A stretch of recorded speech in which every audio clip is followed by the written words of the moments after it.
다시 만나서 반갑습니다. 우리 지난 시간에 이어서 우리 참정 개경 계속하도록 하겠습니다. 우리 천부경, 삼일신고 그리고 참정 개경 이 세 책은 우리 한국에 하나님께서 주신 귀한 참 성경과 같은 그런 곳입니다.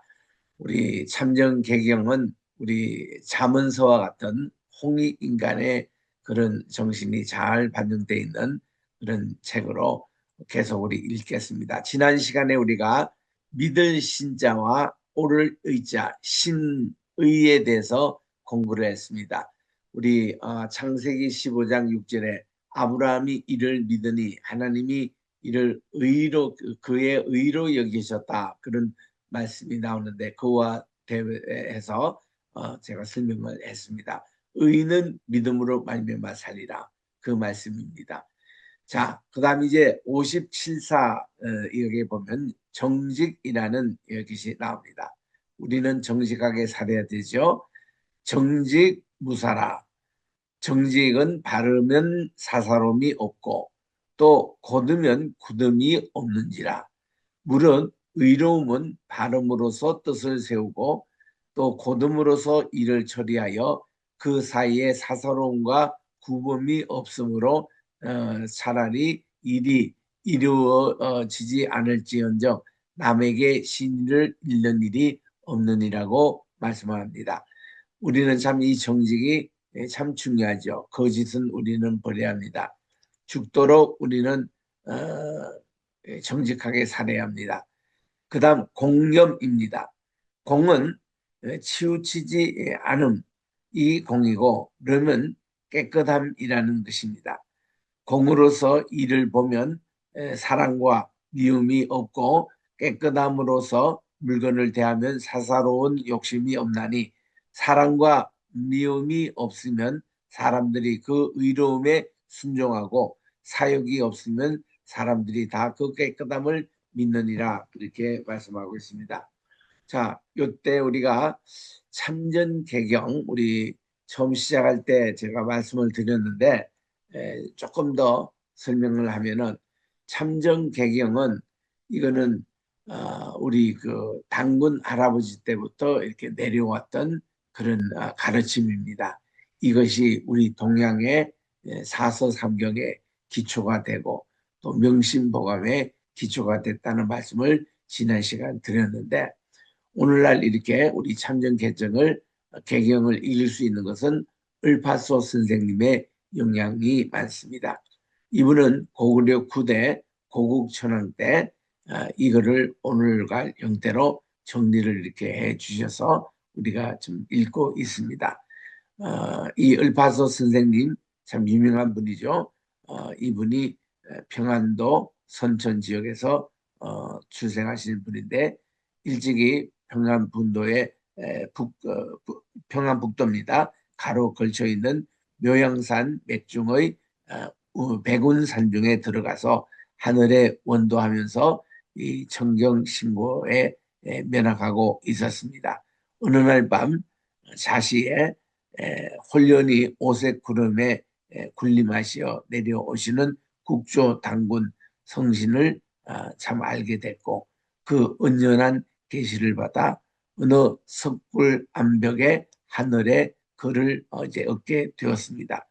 그래서 이 ör판서 선생님은 이에 석굴 한쪽 바닥에 고요히 결과 부자하고 이렇게 삼법 배통에 청정한 심상으로 그 하늘의 글을 정관하기 시작했는데 그 친서는 기본 어간이 되는 바 이것이 바로 지금 우리 얘기하고 있는 팔리훈 8가지 성, 신, 애, 재, 화, 복, 보, 응 이 팔리훈을 이렇게 참 정리를 하게 된 겁니다. 원래 있었던 말씀인데 이것이 오늘날 이런 형태로 정리가 됐다는 거. 그래서 모두 366가지의 교훈을 우리가 읽고 있습니다.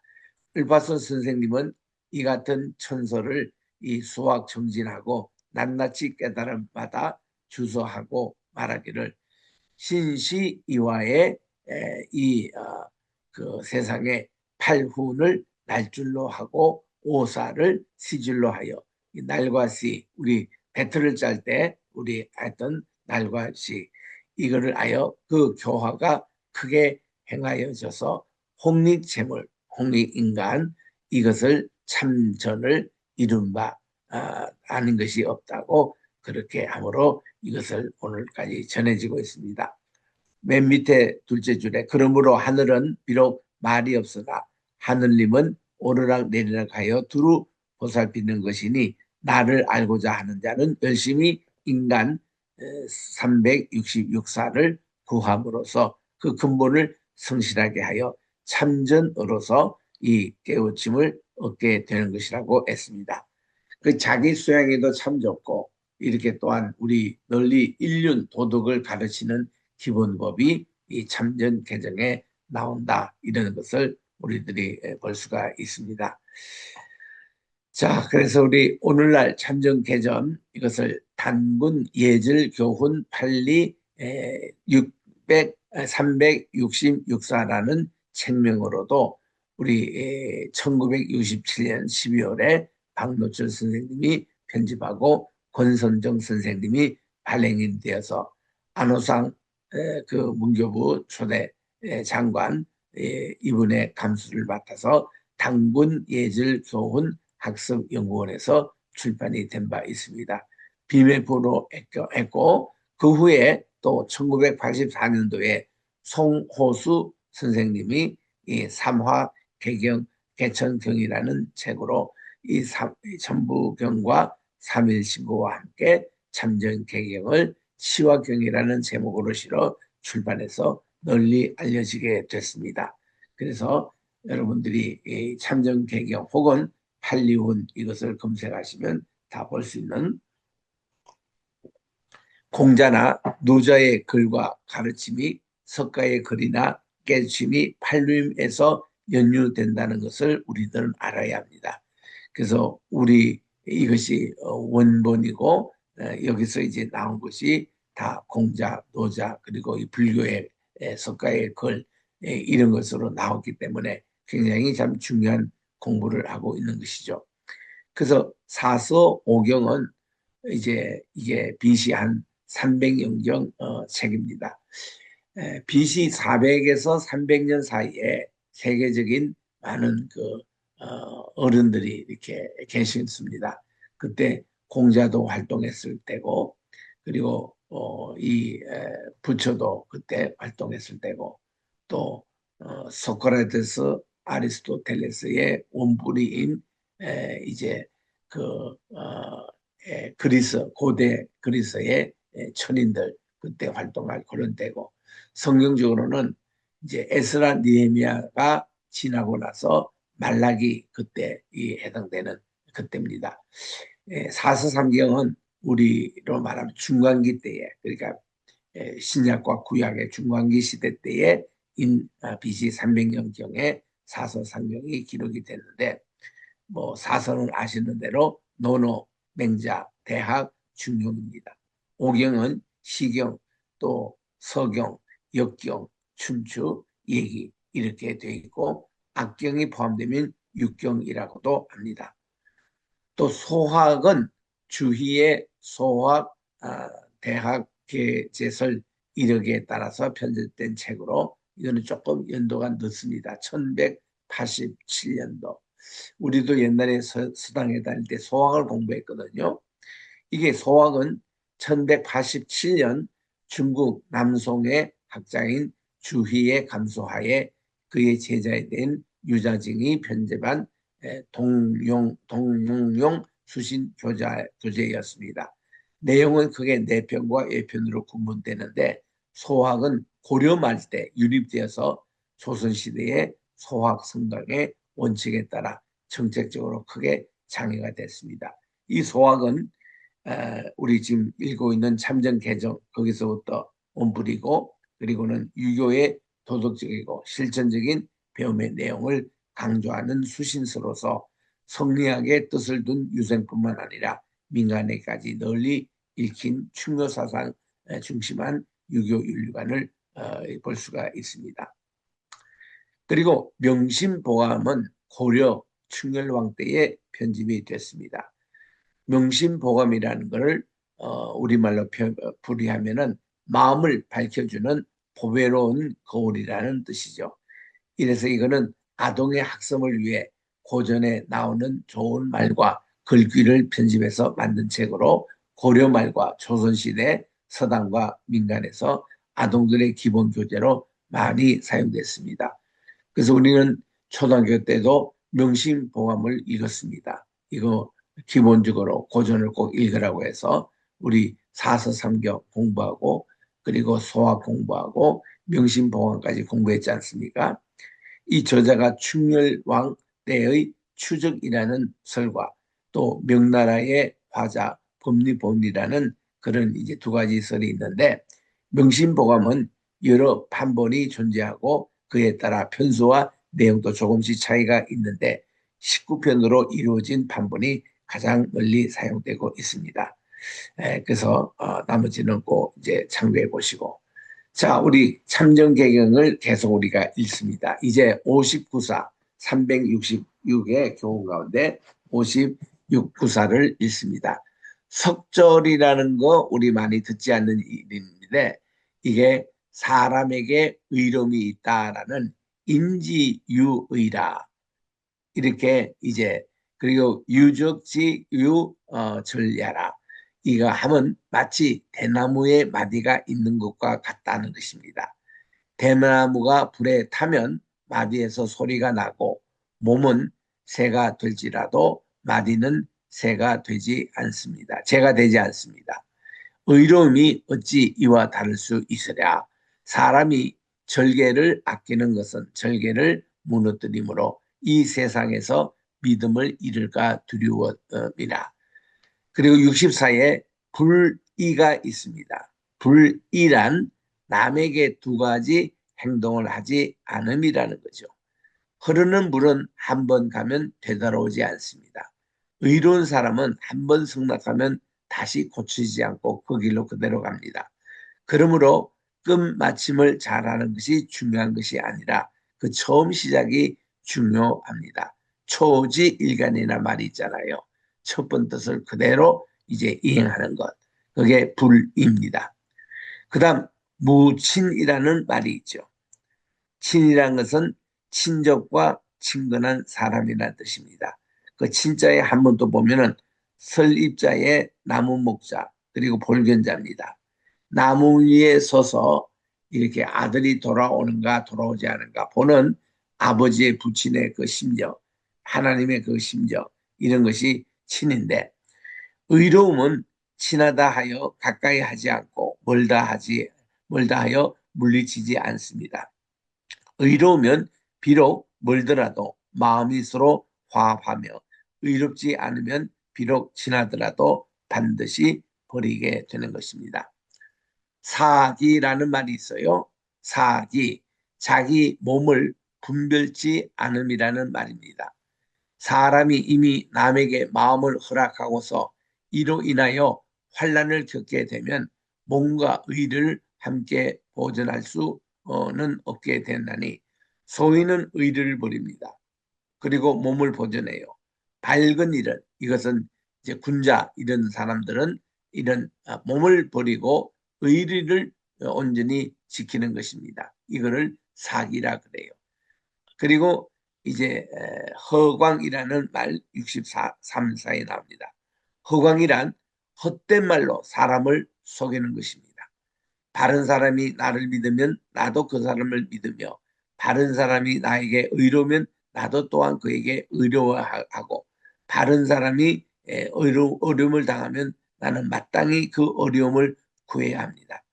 속여서도 아니 되고 한갓 헛된 말로서 이룰 수도 없습니다. 작은 절개를 버리고 신의를 온전히 안다면 밝은 이는 나무라지 않을 것입니다. 여기서 밝은이라고 번역된 게 다 군자입니다. 네. 군자는 대르야라. 우리 군자는 큰 길로 행하지 않습니까? 뭐 뒷길로 행다거나 숨은 길이 아니라 떳떳하게 큰 길로 나갑니다. 이 사람들을 밝은이라고 여기서 번역하고 있습니다. 자, 불우입니다. 불우란 남을 탓하지 않음이에요.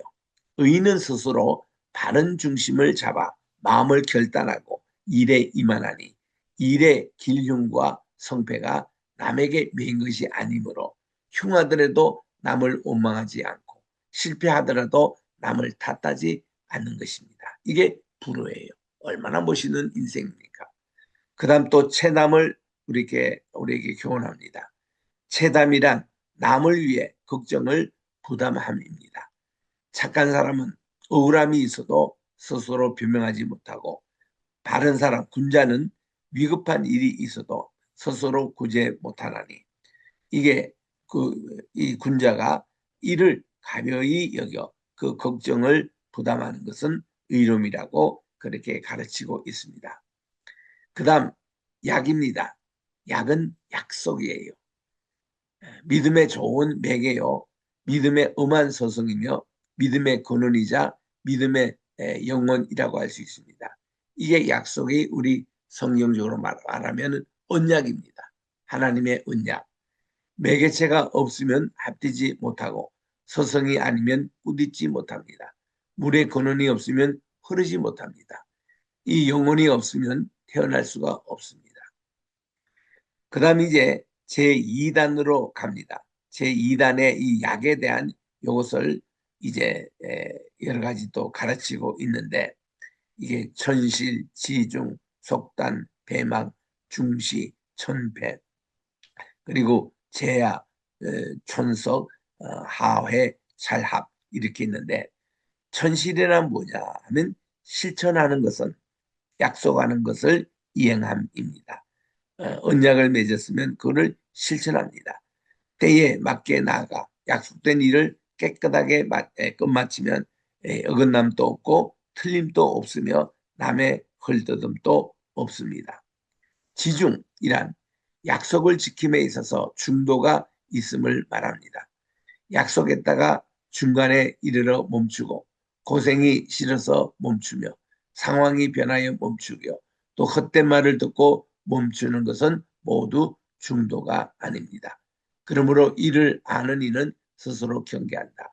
이 어떤 지중이란 게 어떤 환난과 핍박과 어떤 방해가 있더라도 끝까지 그 뜻을 이제 그 언약을 지켜나가는 이런 지중의 사람. 또 속단이란 말이 있어요. 속단이란 장차 끊어질 약속을 이음입니다.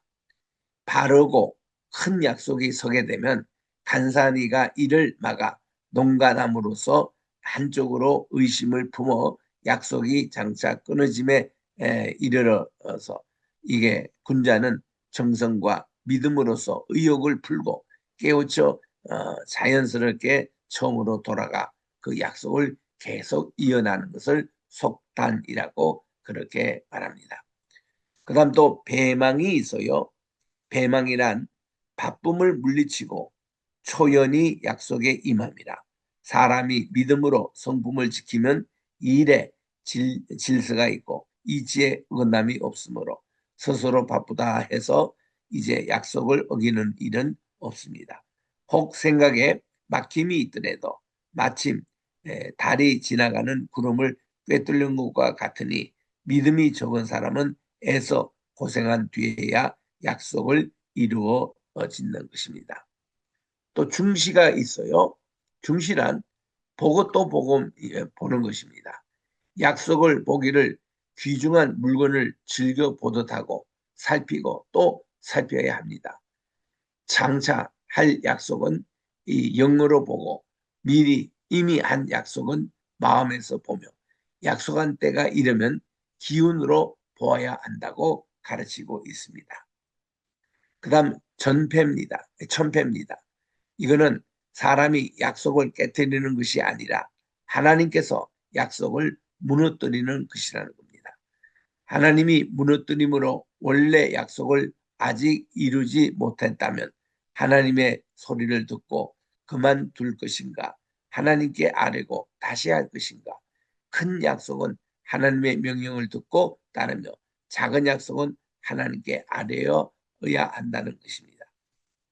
그 다음 제아가 있습니다. 약속의 이름도 나에게 달려 있고 약속이 이루지 못함도 나에게 달려 있다는 것이죠. 그래서 어찌 남이 권한다고 약속을 이행하며 남이 좋지 않게 말한다고 그만두리요. 이런 권유를 받아들이지 않음도 나에게 달려 있고 좋지 않게 말하는 것을 고지 듣지 않음도 분명히 나에게 책임이 있다는 것이죠. 그렇게 한 다음에라야 믿음의 힘이 큰 줄을 알게 된다. 제야. 옛날 에덴 동산의 아담과 하와가 이거를 진작 좀 깨달았으면 좋겠습니다. 그다음 촌적이 있어요.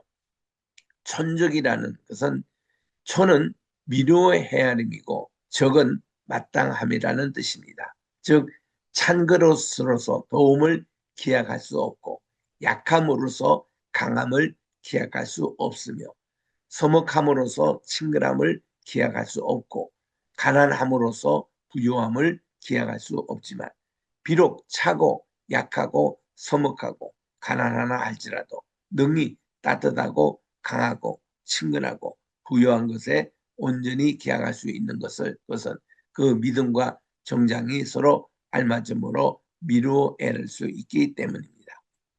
하회라는 말이 있어요. 이로움을 위하여 약속을 어기면 비록 이롭기는 하지만 믿음이 없어지며 사랑을 꾀하여 약속을 어기면 비록 사랑은 얻을지라도 믿음이 없어진다는 것입니다. 이미 믿음이 없으면 이로움도 얻지 얻을 수 없고 있고 또 사랑도 또한 얻지 못하나니 장차 뉘우치게 되는 것이 하회입니다. 그다음 찰합이라는 게 나와요. 이것은 평평하게 깎여진 나무가 서로 합쳐짐인데 한 사람이 믿음으로써 높이 받들고 한 사람이 그 믿음을 우르르고 그러니까 믿음으로 환해진다는 겁니다. 한 사람이 몸을 곧게 하여 세상에 쓰면 천하가 그 믿음을 따르나니 큰 기약은 마치 평평한 나무가 서로 합쳐짐으로 그 사이에 한 방울의 물도 새어들지 못하고 가는 티끌 하나도 능히 끼지 못하는 것과 같다는 것입니다. 그래서 우리 찰합궁합이라는 말이 있습니다. 아주 너무나도 잘 어울리는 부부를 얘기할 때 그런 얘기 하지 않습니까? 그 다음에 이제 제3절에 충이 나옵니다. 이 충이라는 것은 이 마음 중심 이렇게 됩니다. 충이라는 것은 임금이 자기를 알아주는 의리에 감격하여 성의를 다하고 도학을 궁리하여 천리로서 임금을 섬기고 그 은혜에 보답함이 충입니다. 충성 이렇게. 그리고 이 제3단의 이 충에 대해서 패정, 담중, 영명, 안면, 망가, 무신 이런 이제 가르침이 있어요. 자, 패정이라는 것은 정사를 맡아 봅니다. 임금이 신하를 믿고 정사를 맡기면 신하는 임금을 대신하여 정사를 맡아보게 됩니다. 우리 세종대왕이 이거를 참 잘했다고 하시잖아요. 집현전 학자 또 우리 장영선 선생님과 관계 이런 세종께서 참 패정을 잘하셨다는 겁니다. 담중이라는 게 있어요. 담중은 중요한 일을 부담함입니다. 나라에 큰일이 있어 몸에 맡은 직책으로 국가의 안위가 달려있을 때 천지의 기운과 돌아가는 운수를 잘 헤아려 이렇게 순하고 거스리는 이치에 따를 것이며 온 재주와 지혜를 다하고 번성하고 쇠하는 도를 알아 대처해야 합니다. 그 다음 영명이라는 말이 있습니다. 영명은 임금의 명령을 빛나게 하는 것입니다.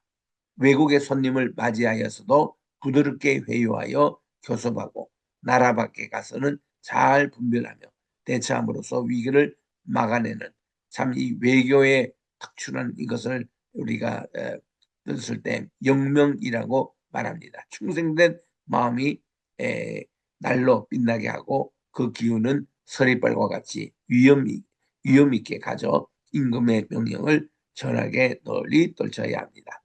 이거를 우리가 신앙적인 세계로 다 이렇게 엎어라 한 것이 신명기예요.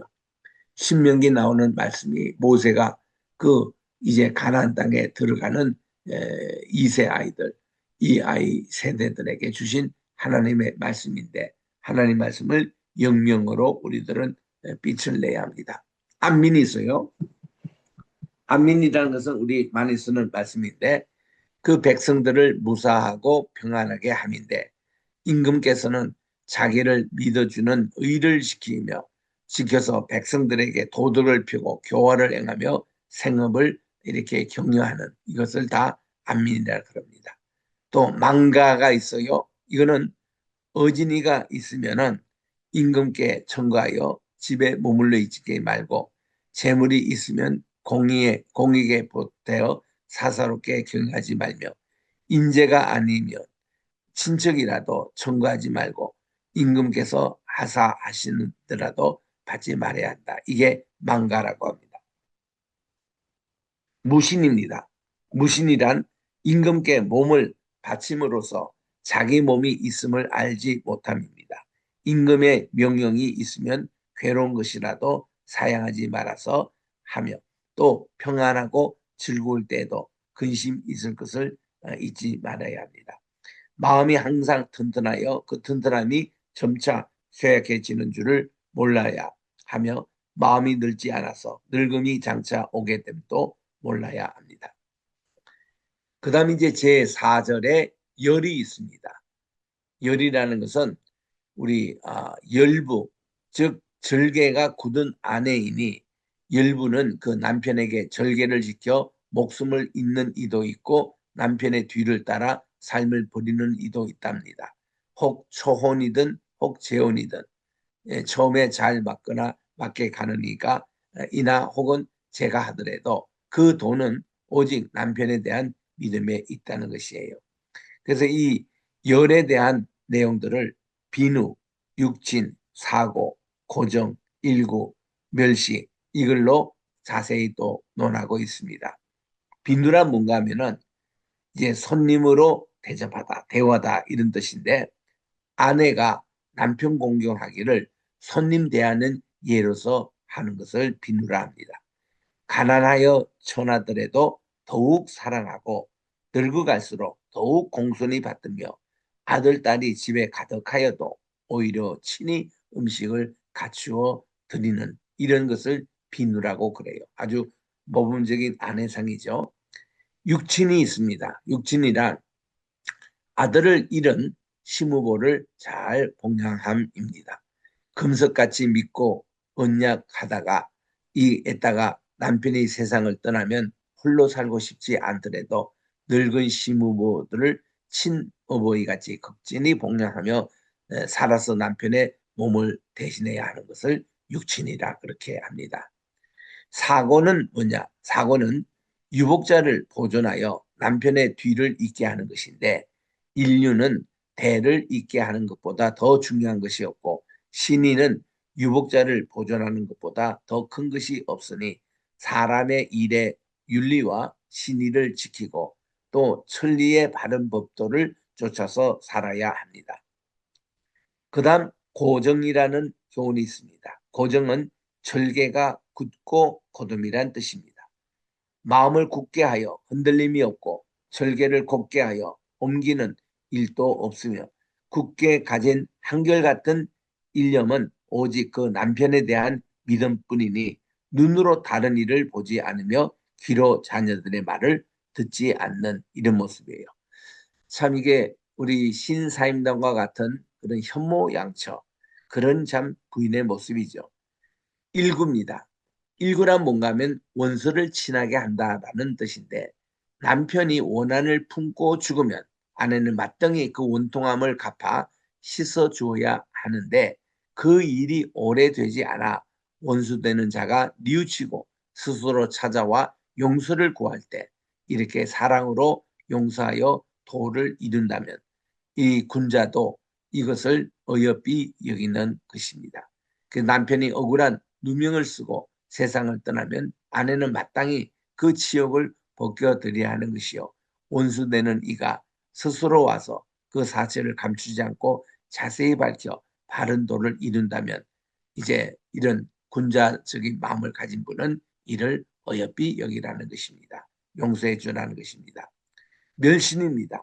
멸신이란 우리 육신이 한나절도 온전히 이 세상에 존재하지 못하는 것인데, 육신은 영혼과 서로 접할 수 없지만 영혼은 영혼과 만나서 서로 짝을 이룰 수 있나니 이 세상을 떠나거든 빨리 영혼을 지어 남편의 영혼을 따르기를 원해야 한다는 것이죠. 그 다음 이제 제5절에 순이 나옵니다. 순이라는 것은 순환한다는 것인데, 해와 달과 무별들과 같이 모습 있는 하늘의 돌아감입니다. 모습이 있는 하늘의 윤회는 일정한 도수가 있어서 조금도 어김이 없으므로 사람들은 이를 우러러보고 천재지변을 살펴 스스로 믿음이 없음을 경계하는 것입니다. 그래서 이 순에 대한 그런 가르침이 이렇게 사시와 일월과 덕망으로 나눠서 이렇게 우리에게 가르쳐주고 있습니다. 사시란 추나 춘동을 얘기합니다. 추나 추동, 우리 얼마 전에 춘분을 지냈습니다마는 또 하지가 있어요. 또 추분이 있습니다. 동지가 있습니다. 이 추나 추동 사계절이 순서에 따라 기후가 바뀌므로 생물이 공을 거두나니 이러한 사시의 윤회를 믿어 바다와 육지의 물품을 서로 교환하며 귀하고 천하며 얻고 잃는 관계 속에 생업을 도둑게 됩니다. 그리고 일월이란 해는 낮이 되고 달은 밤이 되지 않습니까? 양이 가고 음이 옵니다. 음이 닿으면 양이 나옵니다. 그 나눔이 클 것만침도 어긋남이 없습니다. 이게 하늘의 믿음이니 사람의 믿음도 이렇게 일월 하늘의 믿음과 같아서 가히 군자의 믿음이라고 할 수 있다. 우리 조선이라 쓸 때 밝은 조자가 십자가 밑에 이게 태양을 쓰고 또 십자가 옆에 달월을 씁니다. 그래서 해와 달의 이런 일월, 이것이 십자가로 연결되어 있는 참 이런 것을 일월이라 한다. 덕망이 있어요. 덕망은 성덕, 성인의 덕을 말하는 것인데 이 망은 인망이라고 우리가 우러러 보는 겁니다. 성인의 덕은 소리가 없으나 미치는 곳마다 사람들의 우러러 봄이 있습니다. 이는 하늘의 섭리가 소리가 없으나 닿는 곳마다 만물의 모습이 있는 것과 같습니다. 덕이란 우러러 보지 않음이 없고 윤회는 반드시 만물의 모습이 보이지 않음이 없으니 이는 사람의 믿음이 하늘의 믿음과 같습니다. 이게 덕망이에요. 무극입니다. 없을 무자의 극이다. 극은 다함, 끝. 두루 돌아서 다시 처음의 원기로 돌아온다는 말입니다. 천체의 움직임이 거치고 쉼이 있다면 하늘의 이치가 이내 멸합니다. 천체는 조금도 가만히 있지 않아요. 다 움직입니다. 다 끝인 것 같지만 다시 또 새로운 시작이고 새로운 시작을 하는 것 같지만 또 끝이고 이게 자연스럽게 돌아갑니다. 뭐 태양이 혹은 달이 또 피곤하고 잠시 휴식을 취한다, 안식을 취한다면 어떻게 되겠습니까? 천체가 엉망이 되는 것이죠. 그러나 무극입니다. 이 사람이 믿음을 기름 또한 이 끊임없이 다시 비롯하는 무극의 원기와도 같아서 만일 털 것만큼이라도 끊임이 있다면 쉼이 있다면 사람의 도가 패하고 맙니다. 무극 우리에게. 그 다음에 이제 제3장에서는 에리훈을 가르치고 있습니다. 우리 사랑이란 자비한 마음에서 자연히 일어나는 것이며 어진 성품의 가장 근본적인 성질이 되는 것이 사랑입니다. 여기서 6번과 43위가 있는데 6번에 대해서 보니까 사랑의 자에 서, 용서가 있습니다. 용, 시, 육, 교, 대가 있습니다.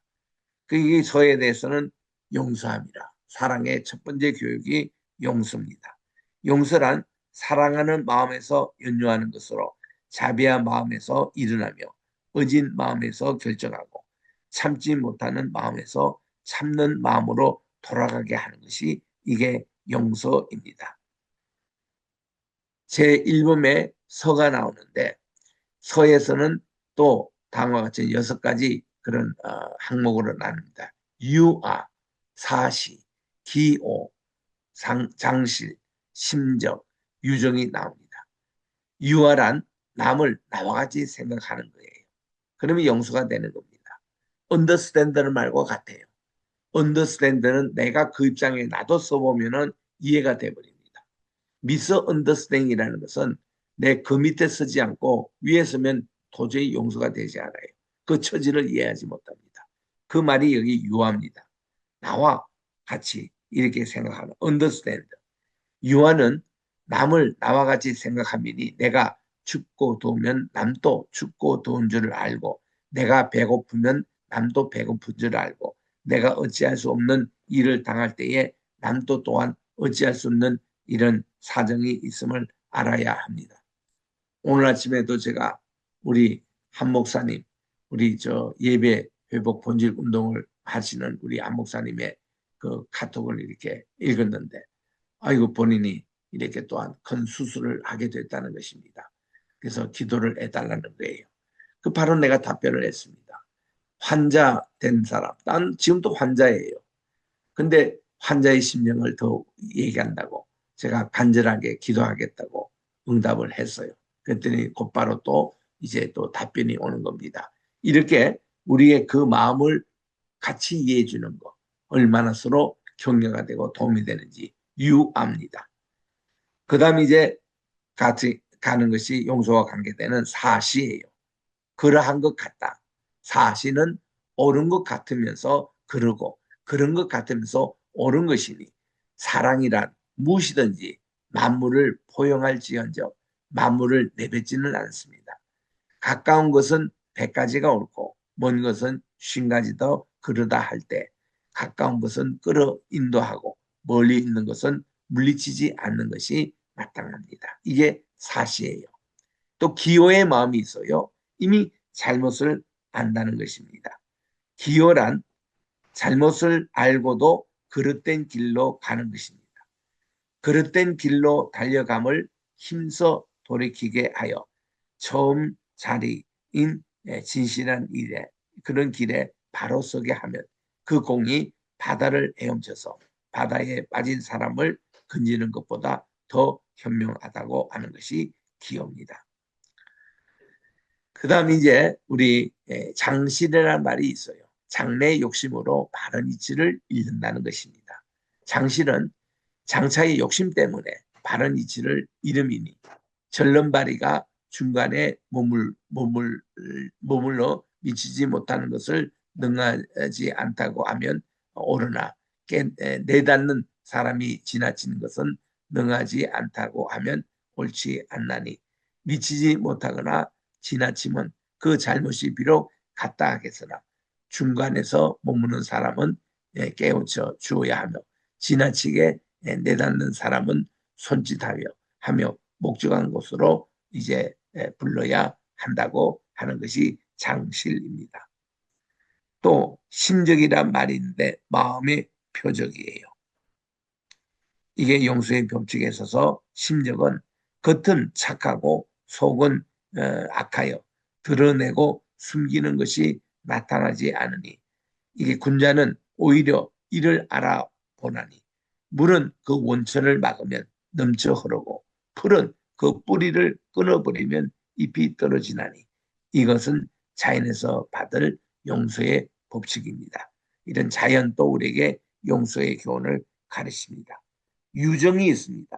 이거는 정이 우러남인데 유정은 여러 가지 정이 어찌할 수 없이 우러남인데 놀라는 것은 뉘우침이고 슬퍼하는 것은 진정시키는 것이고 그런 줄 알지 못하다가 알게 되고 그러함을 알아서 행하게 되는 것이 그것에 따라 용서에 가볍고 무거움이 있습니다. 그래서 우리 용이라 우리 받아들임이라는 뜻인데 만물을 용납하는 것, 받아들이는 것이에요. 만리의 바다에는 만리의 물이 흘러 들어가고 청길의 산에는 청길의 흙이 실려 있습니다. 그러므로 바닷물이 넘치는 것도 용납이 아니며 높은 산이 무너지는 것도 용납이 아닙니다. 우리의 마음이 중요합니다. 제2범으로 요것만 또 우리가 7개에서 13개의 가르침이 있습니다. 고연, 정례, 면고, 전례, 단정, 안념, 그리고 완급이 있는데, 고연이란 본래부터 그렇다는 거죠. 인간의 이치는 늘 불변한 것이니 자기 분수를 모르고 행동하는 사람은 하늘 이치에 있어서 좋은 운을 잃으며 하늘의 도에 있어서는 발음을 잃습니다. 그러므로 잡벌레는 돌 위에 오르지 아니하고 꿩은 공중을 날지 아니하려 하나니 이것은 자기 분수를 알고 현실을 받아들여 용납하는 시초입니다. 정외란 뜻밖의 일입니다. 진실로 뜻하지 않는 것이다. 조각배가 회오리 바람을 만나면 그 누가 판자 조각에 의지하지 않으며 큰 누각에 불이 나면 그 누가 뛰어내리지 않으랴. 회오리 바람을 만나고 불이 나는 것은 뜻밖의 일로서 판자 조각에 의지하거나 뛰어내린다는 것은 인간이 위기를 받아들입니다. 이게 정뇌입니다. 명고가 있어요. 이 말은 죽음을 벗어난다는 것입니다. 명고는 죽을 일을 행하지 않으므로 이렇게 벗어나는 것으로 잘못 인도하고 그릇되게 공고하는 사람은 한 대로 한 말의 분량을 채우는 것과 같습니다. 성품이 편협하고 성품이 허망하며 성품이 가볍고 조급하며 또 진실이 무엇인지를 알지 못하고 스스로 진실하다고 하는 사람은 큰 관용하는 마음이 있어야 살아납니다. 그 다음에 이제 전매라는 말이 있어요. 어둠에 빠진다는 말입니다. 전혀 이 사람의 천성과 이치를 깨닫지 못하고 어둠에 빠짐입니다.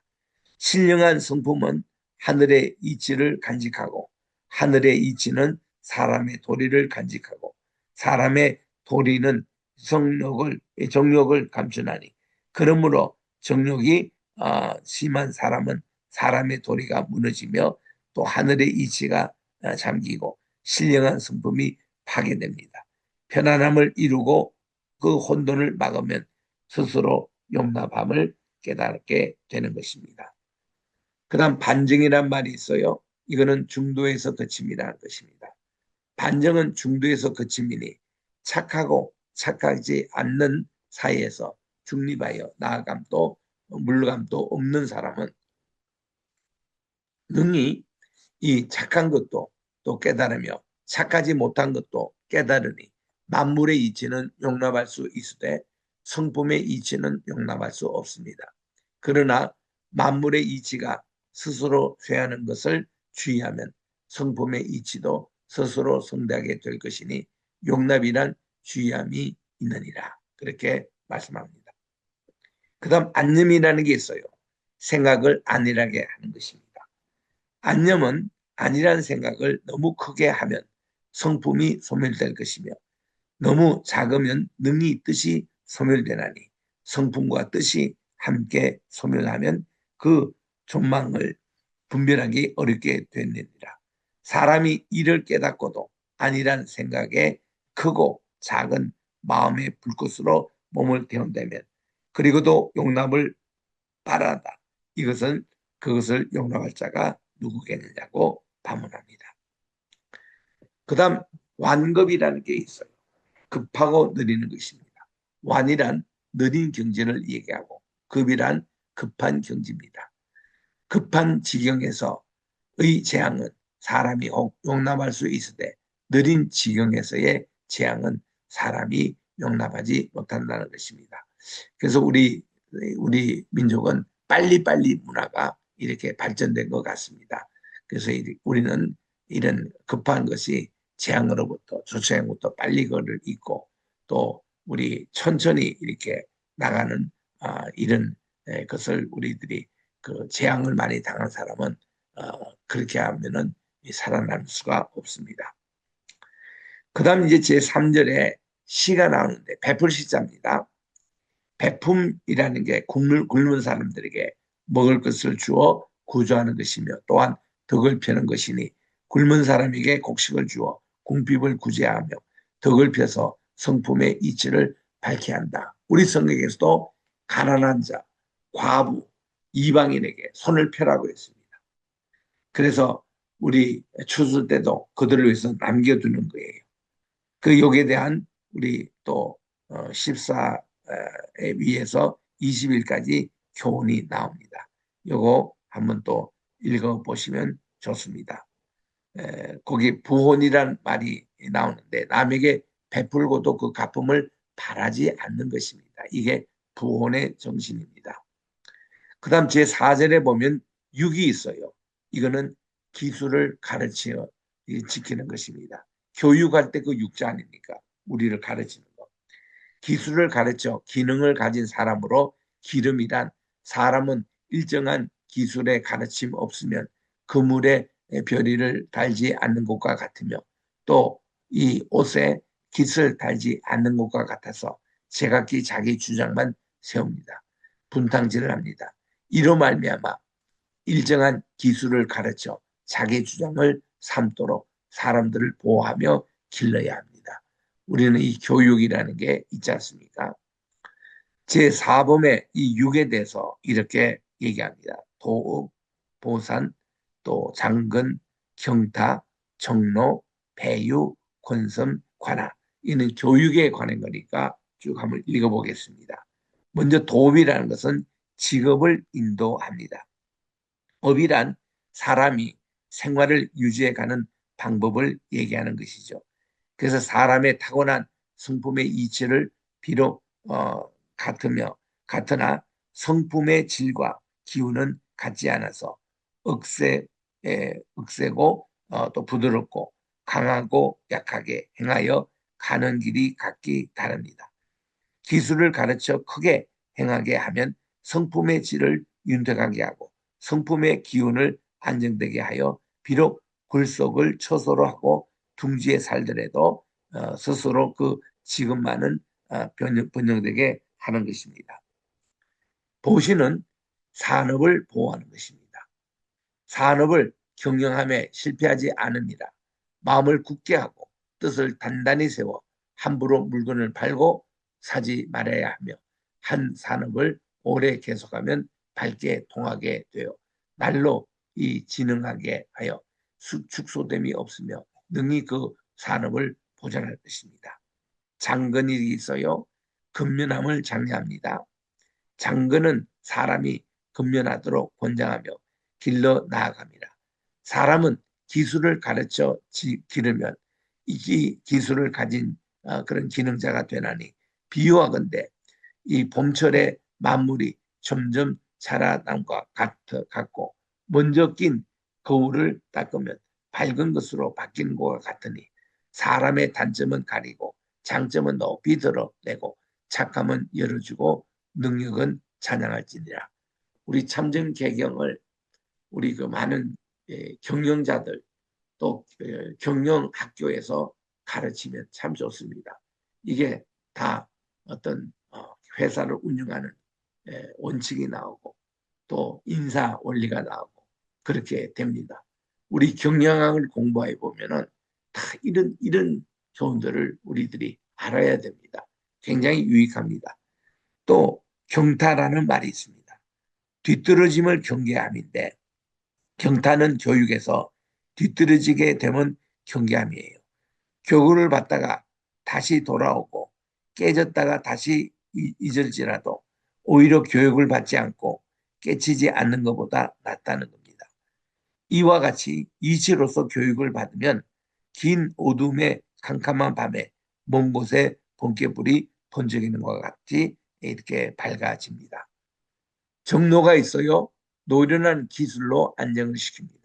정로는 이렇게 노련한 사람이 기술을 가르쳐 안정시키는 것인데 현명하고 노련한 분은 스승이 되어 그 기술을 가르쳐 전하고 펴게 하며 스스로 그 덕을 기르게 하며 또 보통 노련한 분은 이 가장이 되어 자손들에게 정성껏 그 기술을 가르쳐 지키게 하여 그 스스로 안정됨을 가꾸게 합니다. 그 다음 127사의 배유라는 것이 있습니다. 어린 것을 북돋인다. 배유는 어린 것을 가르쳐 북돋워 기름이에요. 비유건대 싹이 이슬에 젖지 않으면 비록 줄기가 있다 하더라도 반드시 시들 것이고 어린아이가 부모의 가르침을 받지 않으면 장성하더라도 반드시 어리석을 것이라는 것입니다. 초목은 북돋아 심고 사람은 정장하도록 잘 가르쳐 키우면 그 교화는 이 가지와 잎과 같이 서로 번성하고 서로 번성하게 돼 있습니다. 그 다음 권섬이 있어요. 이거는 너그러운 덕행을 권하는 교육 철학을 말합니다. 권섬은 너그러운 덕행을 권합니다. 너그럽고 덕이 있는 사람이라도 그 성품이 혹 남에게 이기기를 좋아하며 또 덕을 길러 퍼지게 함을 일삼지 아니하고 그 자신의 이 의짐만을 착하게 여기나니 마땅히 그 덕행을 권하며 살도록 해야 하는 것이 권심이에요. 관악이 있습니다. 이거는 큰 물을 데워주는 것이에요. 관악은 큰 물을 마른 하천에 대는 것을 말합니다. 가뭄이 왔을 때는 포가 쏟아져야 되겠더라고요. 그래야 충주호가 채워지고 한강이 다시 흐릅니다. 하천이 마르면 농산물 일체가 없어지거나 쇠잔하여 그 나고 자라는 이치를 얻지 못하게 됩니다. 이때에 은혜로운 큰 비가 내리면 사람이 부모의 기름을 받은 것과 같습니다. 그 다음에 이제 우리 가르칠 교자가 나오잖아요. 인륜의 도리를 배우게 합니다. 우리 아까는 교육에 대해서, 육에 대해서 말씀을 드리고 이거는 이제 가르치는 인류 도리입니다. 교란 사람을 가르쳐서 인륜의 떳떳한 도리를 배우게 하는 것입니다. 우리가 교회라는 말을 쓰잖아요. 교회라는 것은 하나님의 복음을 가르치는 모임입니다. 이게 우리 교회의 뜻이잖아요. 옛날에는 또 예배당이라고 했습니다. 예배당의 뜻이 뭐예요? 예배를 드리는 곳. 그게 예배당입니다. 예배당이 교회가 돼야 되고 교회가 예배당이 되어야 합니다.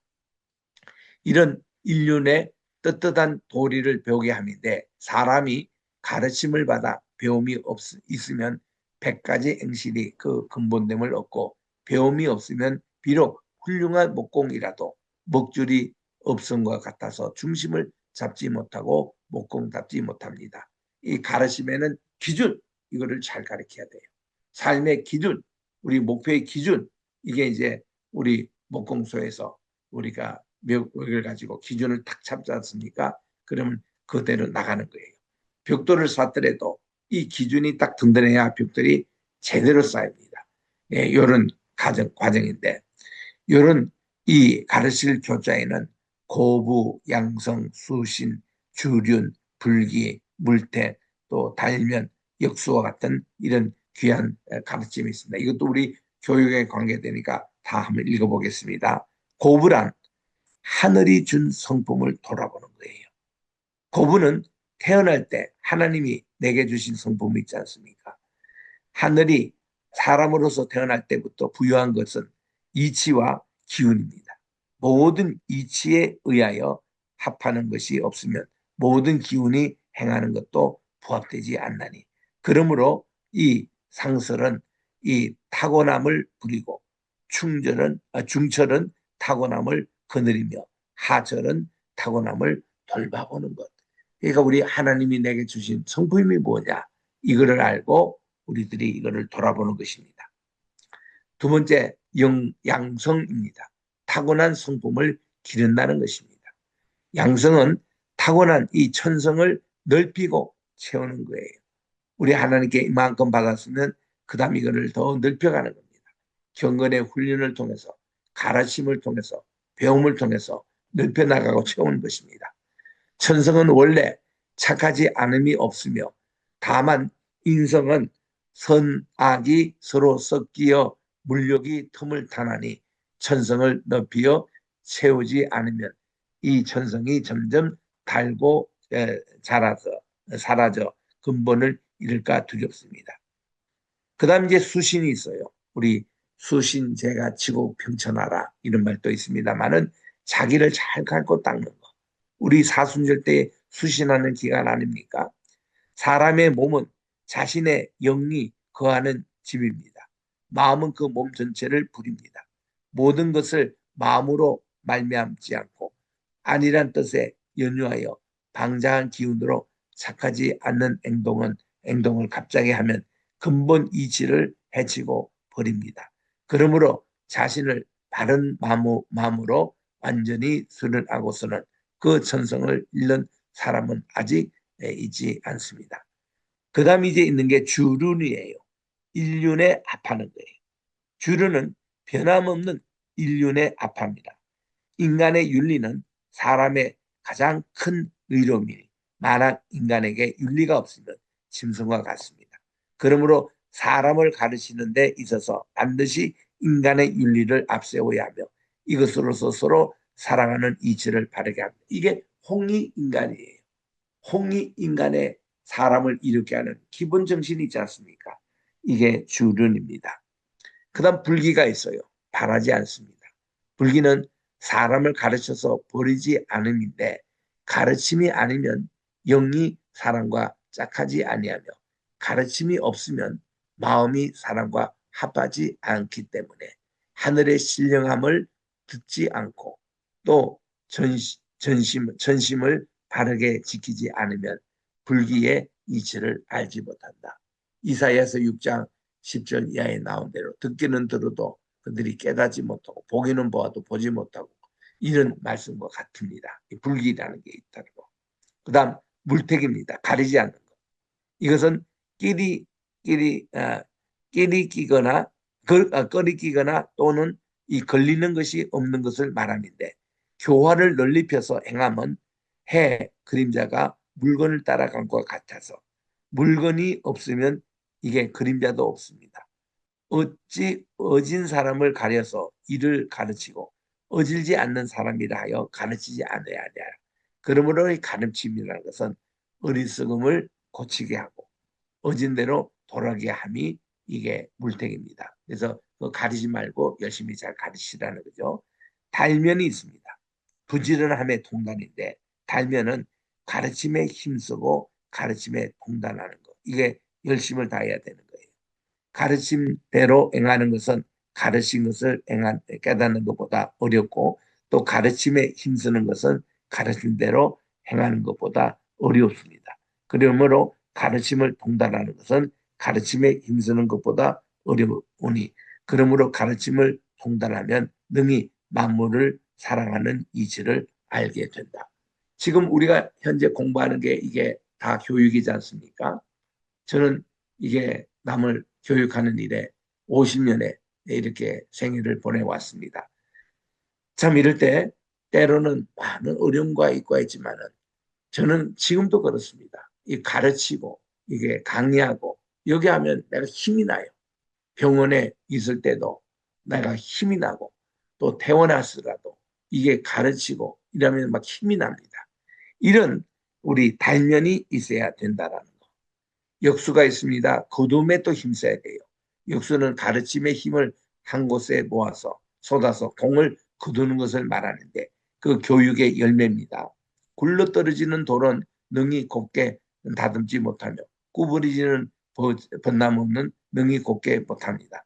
어리석고 미래하는 사람은 능히 교화시키지 못하나니 그러므로 반드시 가르침에는 힘을 한 곳에 쏟아서 공을 거두어 이웃 사람들에게 다 교화가 물들게 하는 교육의 효과가 모든 사람에게 이롭게 하는 이런 데 우리 가야 된다는 것입니다. 오늘은 여기까지 하겠습니다. 우리 제가 처음부터 얘기한 대로 참정개경은 한번 꼭 읽어볼 필요가 있습니다.